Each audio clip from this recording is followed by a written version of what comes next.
Merci beaucoup, Monsieur le Ministre. La parole est à présent à Madame Maude Petit pour le groupe démocrate. Merci Madame la Présidente. J'associe à ma question mes collègues Michael Cosson et France Gams, ainsi que nos collègues députés des Antilles et de Guyane. Monsieur le Ministre, dans nombre de nos territoires marins, la situation provoquée par les algues sargasses atteint depuis plusieurs semaines un niveau d'alerte plus que préoccupant. C'est une crise sanitaire qui nous menace. Les images satellites de Météo France font état d'une concentration de radeaux de sargasses dans l'Atlantique, particulièrement dense et massif. Les échouements de l'algue brune toxique sur les côtes ne sont plus un phénomène ponctuel et éparse. Ils deviennent un fait structurel, récurrent, avec des conséquences graves pour nos territoires et populations, car le rythme d'arrivée dépasse largement les capacités locales d'intervention.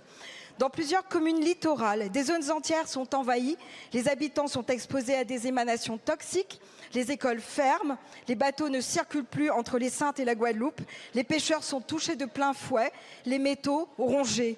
Les équipes locales sont mobilisées pourtant et déterminées, mais elles manquent cruellement de moyens pour faire face à l'ampleur du phénomène.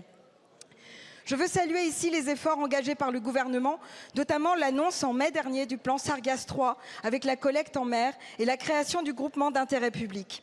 Mais il est urgent que cette dynamique se traduise par des efforts concrets sur le terrain, car il manque une ingénierie territoriale adaptée à nos communes qui n'ont pas toujours les ressources ou les outils pour monter des projets dans l'urgence face à un phénomène naturel, irrégulier et imprévisible.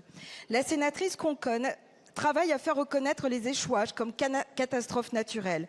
Mais cette qualification ne peut s'appliquer à la situation en l'état actuel de notre droit, parce que les dommages ne résultent pas d'un événement brutal et ponctuel, mais de la décomposition progressive des algues échouées. Ce vide juridique appelle une réponse.